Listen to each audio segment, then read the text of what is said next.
afternoon, good evening, good morning. Welcome to Atlanta Discuss, wherever you may be. I know some of you are fast asleep, some of you are just waking up, some part of the planet is midday. That's why I always say good morning, good afternoon, good evening. 17 planets, 7 billion people, everybody doing different things at different times. Welcome to Atlanta Discuss. My name remains Ade Balogun, your host, your moderator, your anchor. You all call me different names, but I'm still your homeboy, still here. Today, we're bringing a very special guy, somebody that's not particularly new to us, maybe new with us on YouTube, but he wasn't new to us when we're doing audio on podcasting.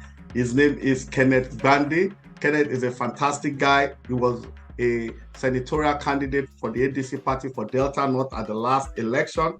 He's currently the Deputy National Chairman of Diaspora Engagement, African Democratic Congress, ADC. That's been there since 2020. Over 28 years of diaspora leadership experience, the longest serving Nigerian diaspora leader representing the interest of over 20 million Nigerians in the diaspora. You have to respect that, no doubt.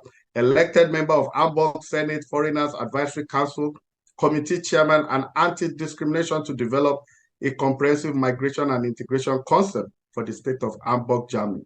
And he is a friend of the masses in Africa. He's a friend of masses in Europe.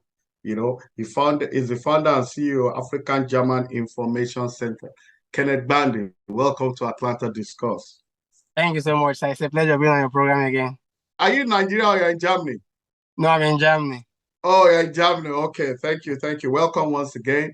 So let's kick the ground running. The topic, as you know, today is I want to know if there's hope in the Nigerian judiciary. People are worried, about African judiciary.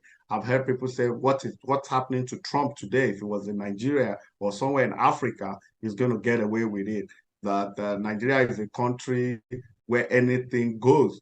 There have been so many examples, because we're going to talk about elections generally anyway. So there have been so many examples of Senator Lawan, the governor of Imo. People are just saying that the law is clear, but the adjudication are never, it does not tally with what's happening. But before we go into that, I want to ask you, tell us about your experience when you competed as the ADC senatorial candidate for Delta. I know it's something, I know you have a lot to say, so I'll give you some time. Tell us about what you experienced, what you felt, the positive, the negative from that entire, I won't call it a fiasco, but I'll call it an experience.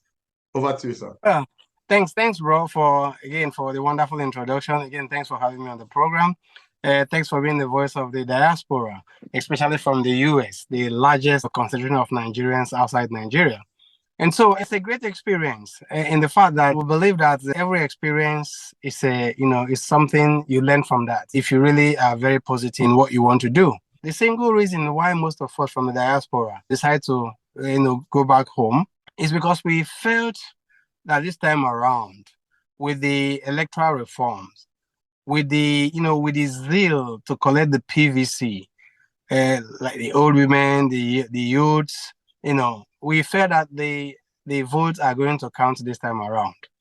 And so that was why we all, I decided to give it a shot, knowing the Nigerian political scene. And so from that perspective, it was disappointing that our voices, our votes, did not count the way we expected that. But it's also, a very, very wonderful experience that we've been talking. I think you said that we've been talking in the diaspora, we've been talking for a very long time. And so we felt that it's time we also put our talk to work, that we'll put our talk to action. And so we went down to Nigeria, which is actually not the first time we've tried to get involved in the political arena. But most importantly, ADC, African Democratic Congress, the party I represented, is the first political party in the history of Nigeria. Of course, before the election, the ADC is the third largest political party in terms of representation and in terms of spread. And so ADC is the only political party in Nigeria that have created the diaspora a seventh zone. Throughout my leadership in NIDO, we have been advocating that diasporas are not only good in sending money to Nigeria, our remittances is not only good enough, but also our know-how and our political participation is also very important. And so we organized a series of conferences in the diaspora with the PDP, with APC, NNPP, and so on and so forth, on the need to fashion out a way how the diaspora can have a direct participation. And we urged them to create the 7 diaspora zone Fortunately, ADC is the only political party that created the seventh zone. So that was an opportunity, and I couldn't let the opportunity go. Like I said, we should follow out our talk with our action to be able to involve Nigeria. Of course, politics in Nigeria is not something they will tell anybody. One can read that on social media. The money bag still holds sway. Our vote did not count. A lot of malpractices here and there, intimidation, and the result is exactly what you know. So that's why, as you know, with the Labour Party and ADC and of course and PDP, we're contesting the result of the election. And of course, all eyes, we say, are on the judiciary to see whether they are going to be the hope of the last man. And if justice is served, I believe that all our effort is not wasted. That will have helped to move Nigerian political perspective, especially from the diaspora perspective, a step ahead. And that would be my summary of my experience so far. Thank you, Kenneth. Thank you. Okay, let me put this to you. Delta North, did you your own, based on your tallying, your agent and all that, did you win the election? Well, that would be very, very, too presumptuous to say that I did win. Because without the tallies, you can't conclude, what I could say for sure, that we have tallies, at least from my LGAs, and a few other LGAs that we had the tallies, which is not the same with what the INEC eventually published. But like I said, when you want to contest such facts, you need to have all your facts on the ground. And again, so I cannot say presumptuously that I won. That would be too assuming. But the judiciaries are looking at the papers we filed before the court.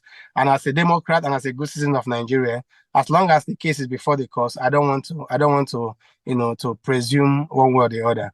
And we'll just wait and see exactly what the outcome of the results.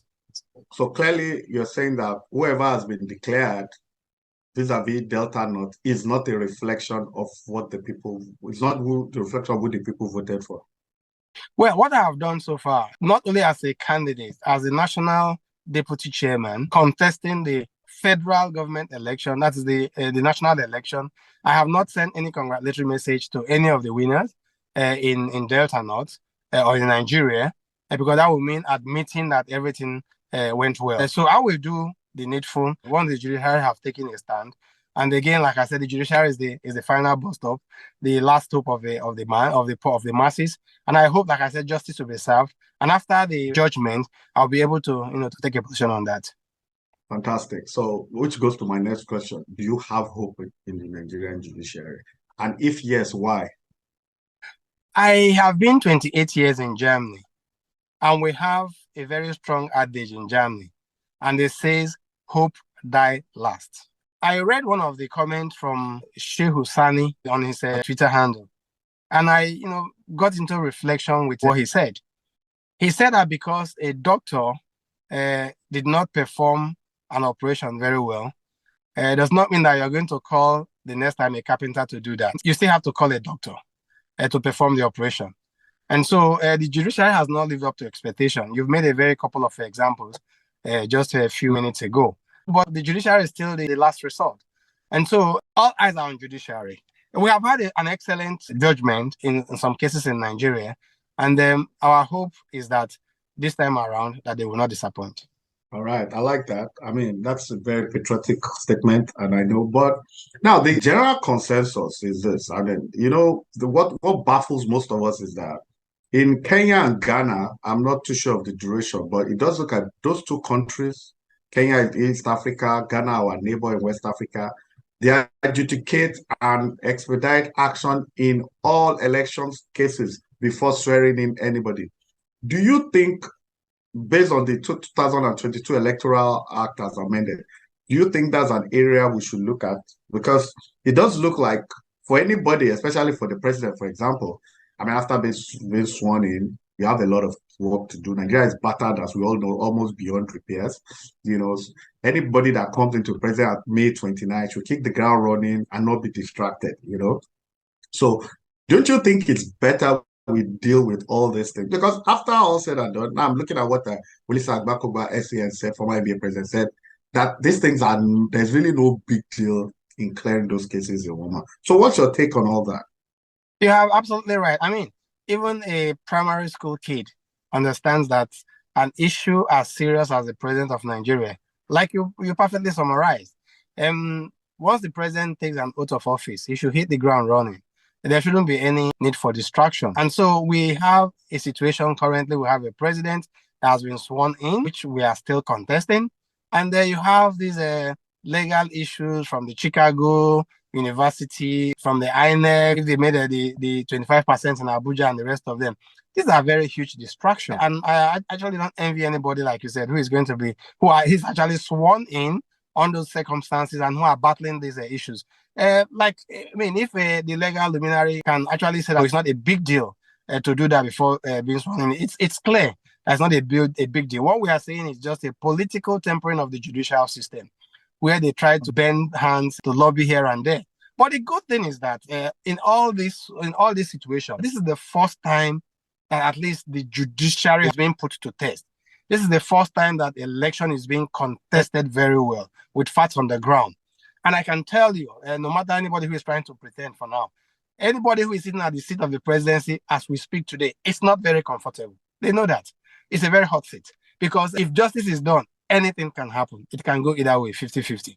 And so I totally agree with you. It's something we need to look at before you declare somebody a winner. What should have taken all the complaints into consideration and convince people and convince the officers beyond reasonable doubt that this person has been elected. Otherwise, what is happening in Gabon now, like we just yesterday or today, the Gabon, the Niger, and the rest of them, Nigeria will be a child's play if we get into that extent. And like Jonathan just said a few days ago in the video, one of the reasons why we have the coming back of the military coups in Africa is because we take our electoral system for a joke. And we think we can take the masses for a joke for a long time. But Mali said you can fool some people sometimes, but you can't fool them all the time. People are waking up, and people are beginning to say enough is enough. So again, all eyes on the judiciary to see whether we are going to, make a step forward from where we are today. Yeah, I like the way you answer your question. It's like, because I didn't send you questions, but the way you answer them is like it gives an impetus on the next thing I was going to ask you, because I was going to talk about Gabon. And so now in West Africa, Mali is under military. Burkina Faso is under military. Niger joined recently. Guinea Conakry, military, Now we see what's happening in Gabon. Now we have what I call an armada of dictators, from the Nasingbe dynasty in Togo. They've been there for God knows how long. You have the Paul Biya fiasco, who's been there since 1982, after Amadou Ahidjo left power. You have in Congo, Brazzaville, the guy Sassou Nguesso. You have Teodoro Obiang in Equatorial Guinea. We go on and on. The guy in Djibouti too, I've forgotten, Omaguele, he's been there for God knows. Isaias Afewerki in Eritrea, 20-something years. My good friend in Rwanda, Paul Kagame, yes, he's doing well, but he's been there, you understand. So my question really is, and it's in threefold, right? Is democracy the solution to our style? Should it be a system we should practice? That is number one. Number two is that if this, so to say, dictators don't budge, if our elections are not free and fair, should we expect more coups? Let me let you answer those two. Don't let me bombard you with the third one. Well, the answer is clear. If we like we would say in Nigeria, the answer is 7-0. If you see coup happening in those countries you just mentioned, and you see the masses jubilating, you just can't help to ask yourself, is democracy failing in Africa? Number one. And number two, are we going to have a kind of different democracy in Africa? As a Democrat and living in Germany for the past 28 years, it will be a taboo to come out openly and support military takeover in any country. Having been elected into the Hamburg Integration Senate, and I understand what it means to appreciate democracy. So I'm not going to be an advocate of military coup. But again, I'm quoting our former president, Jonathan, and I'm actually quoting another former president, Abdul Salami. They both confessed that the invitation of the military takeover is as a result of the civilians taking our electoral process for a joke. That's their word, not my word. And so if they say that, it means that we should Africa should really wake up, either to practice real democracy or to to come up with a system of democracy that is good to Africa. So we know what it is and we call it what it is. But if we are doing Western democracy and yet not implementing what democracy stands for, then of course we are calling for military coup. You made a mention of Donald Trump. And I am basically not a fan of Donald Trump because I followed him. I followed the American election like no man's business. And I realized that if Donald Trump has been in Africa, he would have gotten away with annulling the election and becoming the president. So, but in spite of the fact that we have Donald Trump still have a very strong Republican base, in spite of the fact that we have a lot of people, rightly or wrongly, who are following him, the rails of democracy, the guard of democracy in America still checkmate him. And that's what democracy is all about. So if you want to practice a system in Africa, like democracy in Africa, we must have to realize that we should give a strong institutional check that will make sure that when things are done wrong, that it should also, it should also be able to take care of that. So we have an issue. We have a problem of democracy in Africa, the Western democracy we are practicing. And until that is sorted out, more coup will come. That's a very, pessimistic prediction.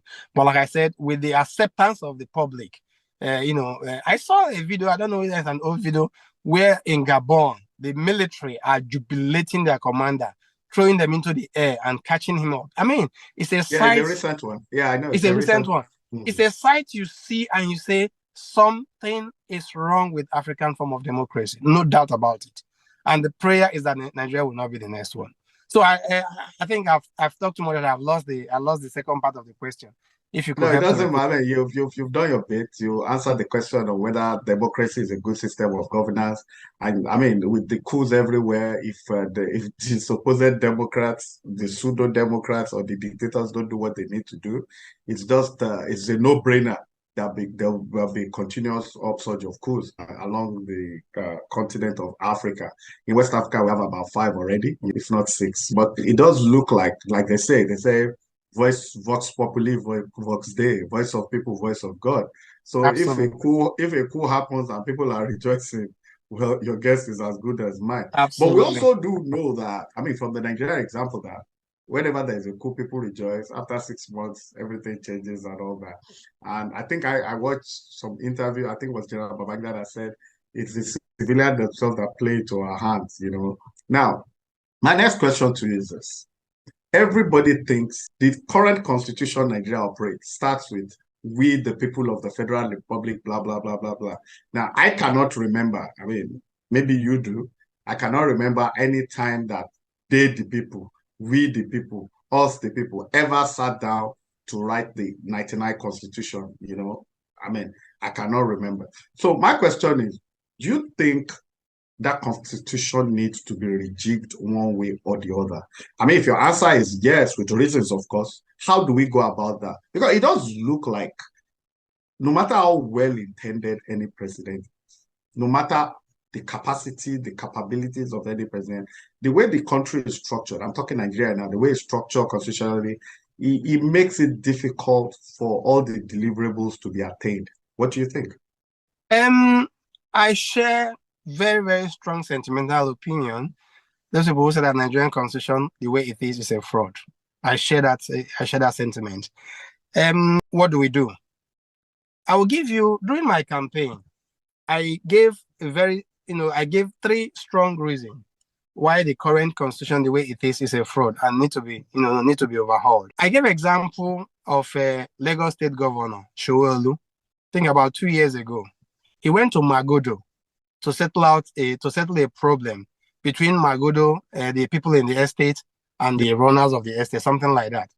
And so when he got to Magodo, he met a group of policemen who has coned off the area in Magodo. And so when he got there, he said he requested to see the commander of the squad, a very respectable officer, well respected, well brought up in my own view, stepped forward, paid respect, and said, "Sir, I'm the commander of the group here." And he said, "I want you to pull your people out of this place. I'm the governor of Lagos State, the chief security officer of the state, and I want to step in and solve this problem." The guy almost, prostrated, lie down, says, "Sir, please, I can't do that. I take orders from my Inspector General of Police. And so please, if you want us to pull down, call him. He's the only one who can authorize me to pull out. But the governor is the chief security officer of the state. You answered my question. So we have a constitution where the governor is the chief security officer of the state, and at the same time, he cannot execute his function as the chief security officer. So there's a problem. And so I just highlighted that as one of the example of Nigerian constitution. The second one I actually also maintain in my campaign. I have no prejudice against any religion. I have no prejudice against people's culture and way of life. That is their way of life. But I see a situation where you have the VAT, the added value tax, where you tax all the states and you share it in the federation account for all the states of the federation. But you have a situation where you tax, for instance, alcohol and beer in certain part of the country. And beers are not allowed to be sold in other parts of the country for whatever religious reason, harassing people who are selling it, destroying their shops and the rest of them. But the same VAT will be shared to them. That is, the same VAT that you sell from the beer will be distributed equally and they benefit from that. It's double standard. So it means that the Nigerian constitution should be reformed in a way, of course, that means tax reform in a way, where the states are responsible for generating their tax and responsible for, keeping their tax and remit whatever they want to remit to the federal and not the other way around. So if you look at this and so on and so forth, and also look at the states of the federation, look at the amount of representative, in the Senate, how it is structured, like you rightly said, once it remains that way, there's no way we could, have a just nation. Now, why did we contest? Most of us who contested, knowing that we have this fault.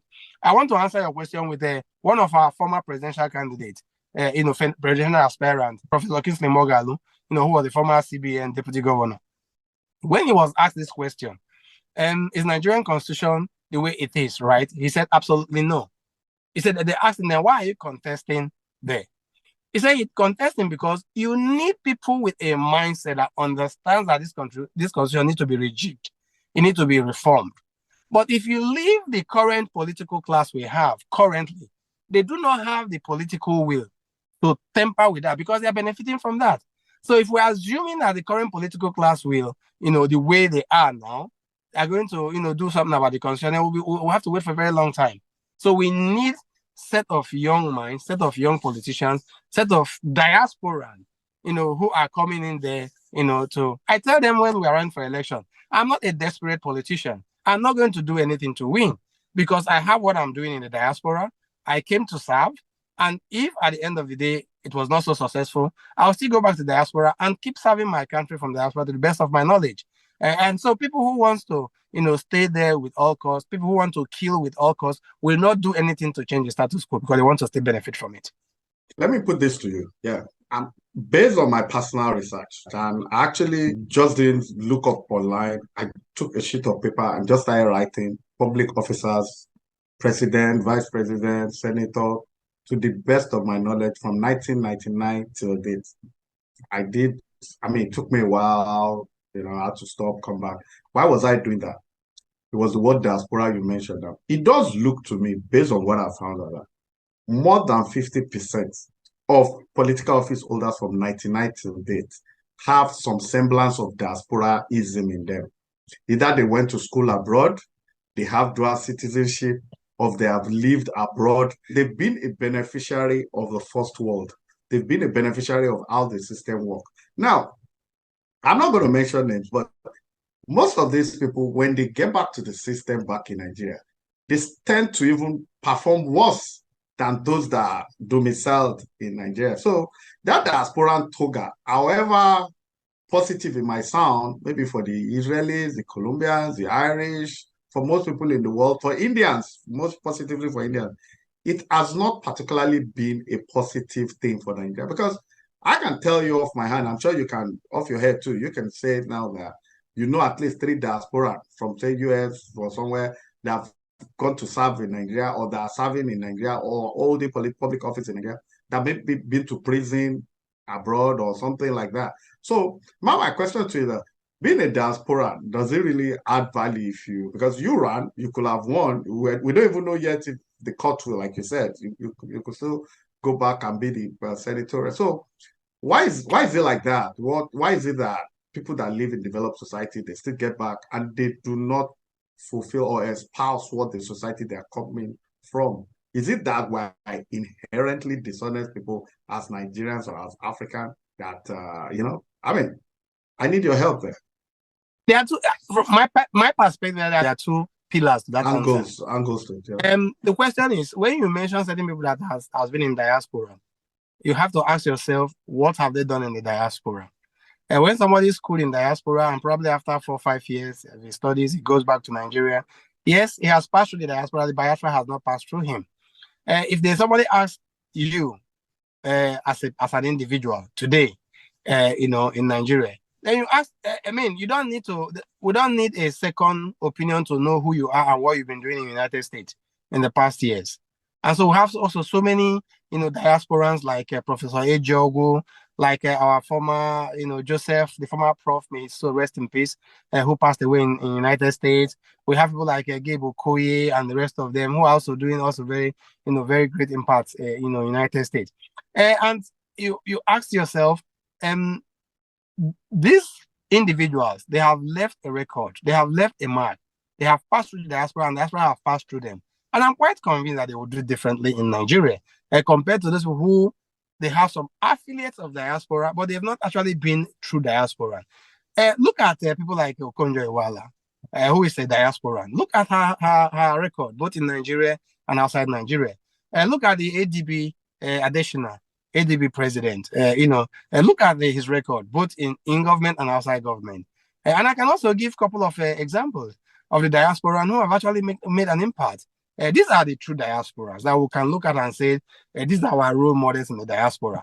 That's number one. Number two is that if you do not have something to offer to Nigeria, and because you're a diaspora, you just get to Nigeria, you end up joining the bandwagon because you have nothing to offer. So you either join them or they send you out. So most people are going into Nigeria without anything serious to offer. And so they end up, joining the bandwagon. And they tell you, well, we are going to divide XYZ money today. So if you don't want to take your share, don't disturb us, because if you disturb us, we're going to go against you and pull you out. And you know what happens. But we can good example of Dora Akunyele when we have a gang up in the system, when Yaradua was sick, when everybody says, see no evil here, no evil. She stepped out to talk. So it has to do with the individuals. It has to do with, your bringing, your character, your training. But what about the selection process? I mean, it's if you're not a money bag, like you have agreed with me, you probably won't win a primary. You understand? I mean, you went to ADC. ADC, it's the third largest party in Nigeria. I don't think a lot of people know that. But you went to ADC. I mean, I'm sure if you had gone to APC or PDP, I mean, I'm not sure, but I'm sure you need to have a certain amount of money to... Absolutely, you're right. That is why part of the things we did in ADC, and that's a part of the reforms we are talking about, and that's part of the diaspora input. I am proud to say that I am one of the arrowheads that actually wrote a white paper to ADC to say that if you are under 40, but you have a large follower in ADC, you can come and pick your phone without paying a single cent. We engineer that.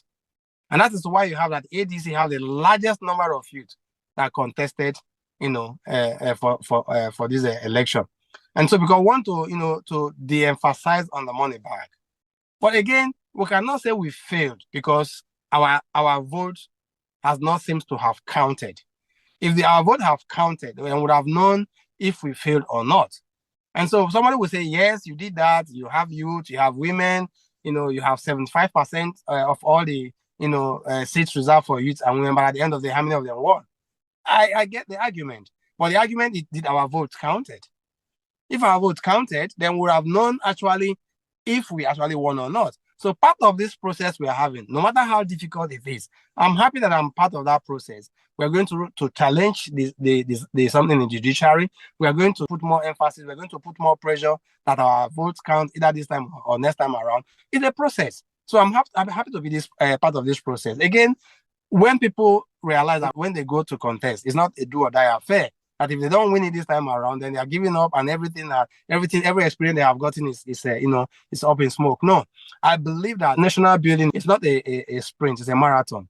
What one needs is to remain committed, do your best, support those people who are doing your best, whether they are in your party or not. But as long as you know that these are Nigerians who meant well for Nigeria, we'll do whatever we can do to support them because we need a change. The truth is that Nigeria cannot continue to go this way. If they do, we know the outcome, and God forbid, we don't want to be part of it. Thank you, Kenneth Gbandi. We are still on Atlanta Discourse. We're talking to Kenneth Gbandi, erudite scholar, great guys in Germany. Was a former senatorial candidate for ADC in Delta North. The case is still in court.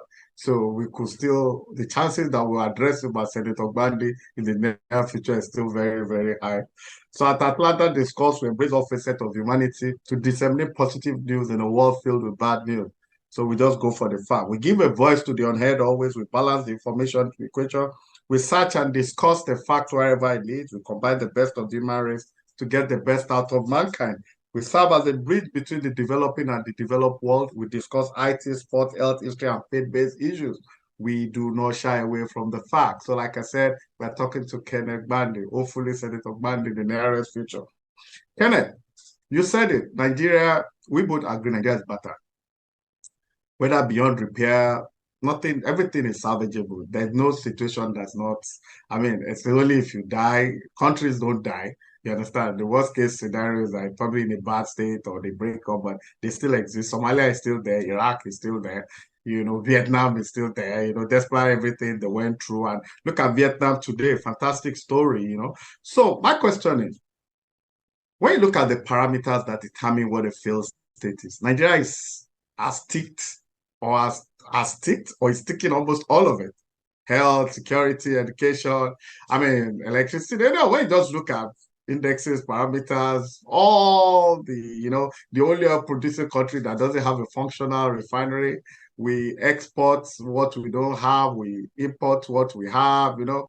It's just gloomy. Recently, JP Morgan said our foreign reserve that we thought was 30 something, well over 30 something billion, is just 3 point something billion because they were using it as a leverage to get debts and all that. We don't even know how much we're owing. A lot of people are saying we're using more than 90% of all our total earnings to, I mean, service debt, not pay the debt, but just to service debt. Now, do you think Nigeria is a failed state?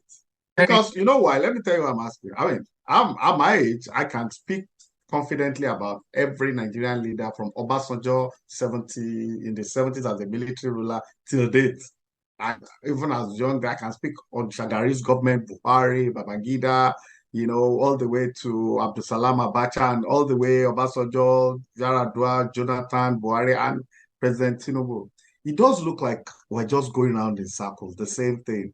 You know, under Shagari, Nigeria was battered. You know, we did the wrong things. You know, it just looks like, you know, that conundrum of mess, that rot. I mean, I don't want to be a pessimist. I don't like sounding pessimistic. Well, my master's was peace and security. And that has to do with the issue of non-state actors that actually, you know, check those boxes that you just mentioned to qualify a state as a failed state. We are not there yet. But if you're watching the ample, if you're watching the, you know, the traffic light, I think we are not there yet, but we're on the gray, we're on the yellow. And either we are going to switch to green or we're going to switch to red. That is how critical it is. You've just mentioned all the indices. We have not checked the last final box that will qualify us as a failed state. And I hope and I pray we're not going to be there. Because honestly, what's the final box?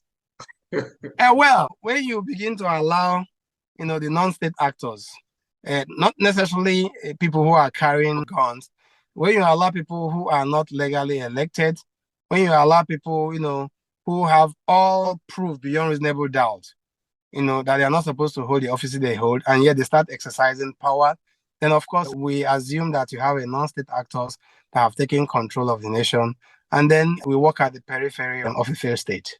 I hope, like I said, we can always pull back from there.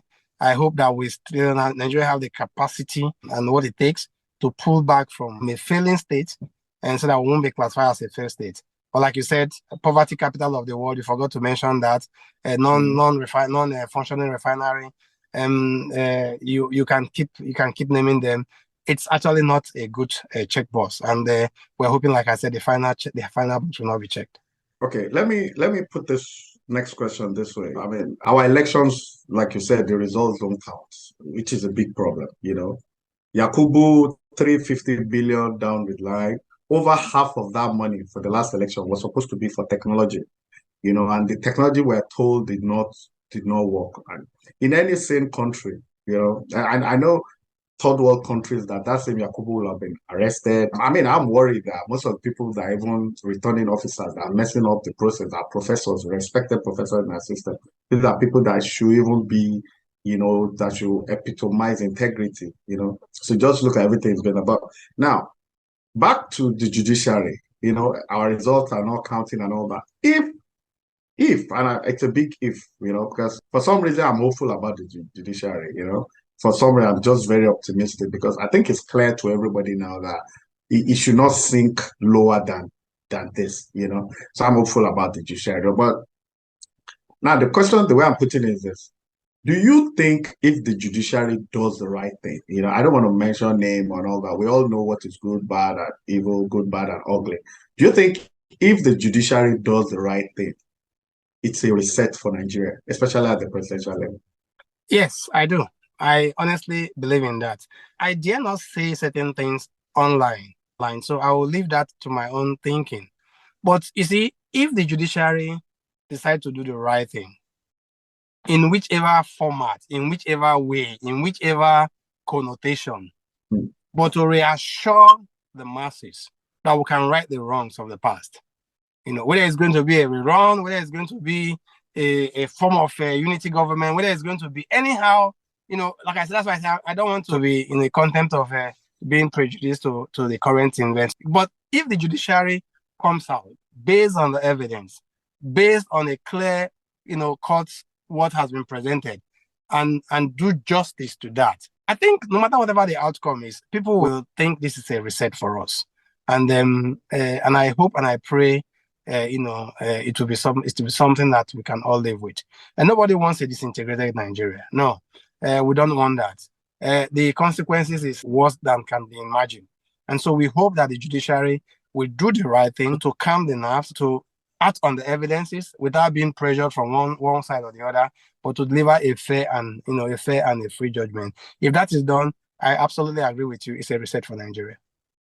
Fantastic. Okay. Do you think, I'm not a fan of Buhari. I don't hide it. I think Buhari has, to whom much is given, much is expected. Considering the way the people came out, went against Jonathan and Bob Buhari, I think Buhari is and was a letdown. There's nothing to be diplomatic about. The last 8 years is our worst. Now, having said that, Bola Tinubu is president today. Everybody is waiting for judgment here and there. Do you think that if the court favors the incumbent president and let's say, that is going to be there for 8 years, do you think that could also move Nigeria towards the right direction? I think apart from unpopular, move he has made with, removing of the fuel subsidy without actually, putting up a structure to cushion that effect, I think every president, like you said, should hit the ground running. Immediately election. He seems to be doing that, in fairness. What actually baffles me, or what actually disturbs me so much, I don't know why our leaders, in terms of all these challenges, do not take, the highlight to become heroes of the people. If I look at the list of ministers appointed, then I have a problem. Because these are people that have cases to answer nationally and internationally. These are people that have, cases with the EFCC and the rest of them. And so you ask yourself, will anything good come out of Israel? Maybe yes, maybe not. I don't know. But the set of those people does not give hope. But we also have one or two probably appointments that one can say represent, a brighter Nigeria. I looked at the communication minister and the digital man, who is actually a diasporan, like you just mentioned. His records are quite impressive, in my own opinion. And so it's a mixed ball. But again, my fear, why I will not probably give him a pass mark at this point in time, until judiciary has spoken, is that Nigeria have a character of saying, let's wait and see. Maybe it's going to get better. Maybe. No, let's call a spade and not as a, the name and not as a working tool, and then see what happens. So without diving around, without trying to be diplomatic with my answer, we said, let's wait for the judiciary. Once the judiciary has spoken, hopefully, like you said, I'm very, very, pragmatic, like you said. I'm optimistic, like you said, that the judiciary will probably do justice, and that was going to be a reset for us in Nigeria. So September is not very far. September is not. It's not the next year, and we'll hear the judgment, and then we'll take it up from there. If you lose in court, if you lose, I don't know. I mean, I don't know how far the senatorial stops at the Supreme Court, right?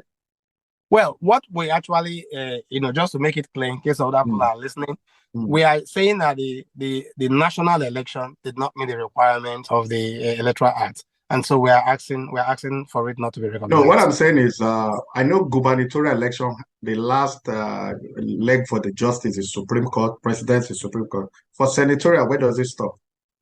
Well, it's a national election. We have the presidential and the senatorial at the same day, and we are contesting that election. Does it get to the Supreme Court?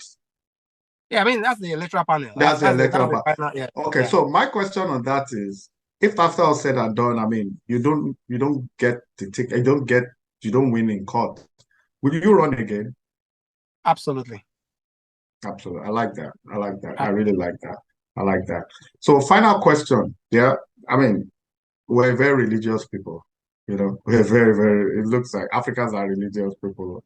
We're very ethnically inclined and all that.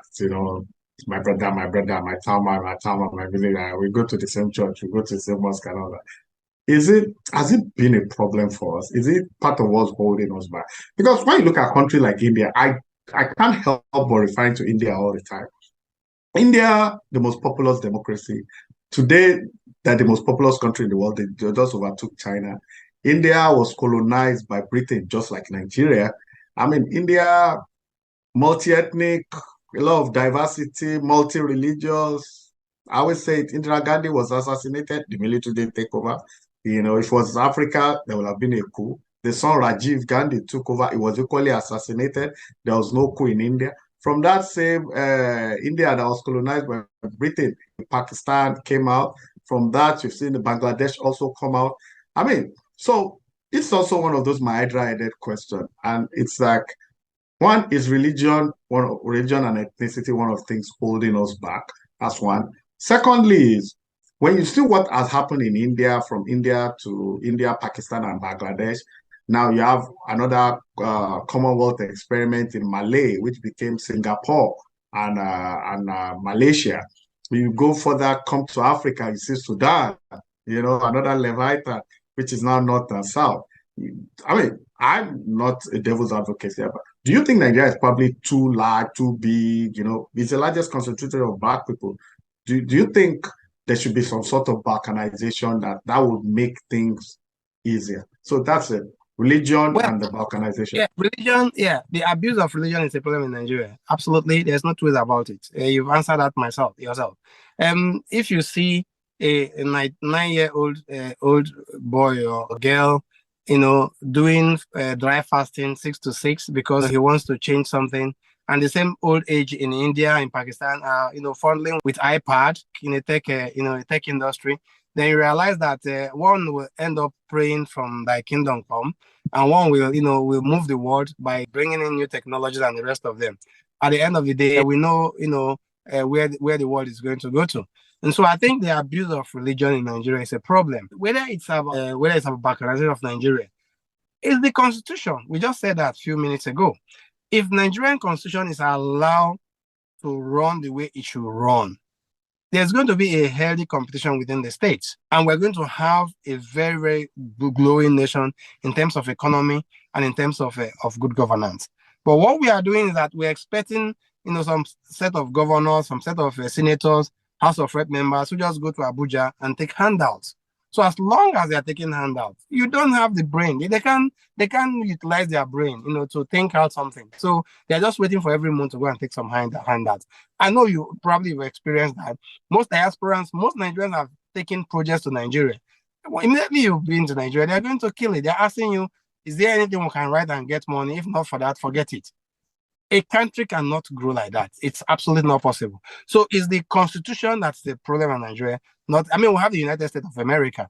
If the United States of America can survive how many years and still be one of the leading nations in Nigeria. We can have a United States of Nigeria and still do very, very well. No, it's not the size, it's the constitution. So we don't need to break into North-South Nigeria, East-West Nigeria. My own opinion, if we have a constitution that takes care of that each region, each state can develop at their own pace, that will be fine with us. Exactly. If India can do it, why not? Because India is about 1.2 billion people. Absolutely. Thank you, Kenneth GBANDI. I always love talking to you. Fantastic guy, erudite scholar, senator in waiting. I will have to be positive. Yeah. You know, to our listeners, we've been saying it before, our elections in Nigeria have always been free, but never fair. The last one was clearly free, was clearly not free and not fair. You know, that's not a political statement. That's not playing to the gallery. Over 350 billion down the line, we have nothing to show for it. That's not good. It's not a way to go about it. Nigeria should lead by example. We have people doing extraordinary things in different parts of the world. From Ukraine, Papua New Guinea, Germany, Tahiti, East Polynesia, French Polynesia, Guyana. I'm talking about Tajikistan, Azerbaijan. There are Nigerians everywhere doing extraordinary things, not just in America, Canada, Mexico, and what have you. So there is no reason really for the country with the largest concentration of Black people to be acting behind schedule. We should not disappoint the Black race. Before Nigeria got independent, we were the hope of the Black world. Today, the story is not like that. So the hope is that we'll get it right. We are praying, we're optimistic. It looks a bit gloomy, but nothing is impossible. You know, we can always get it right. So Kenneth, thanks for coming. Thank you, our listeners, our viewers. We'll call it a wrap. We're going to come back with another topic, you know, that will interest you all. Thank you once again. God bless you all. Bye.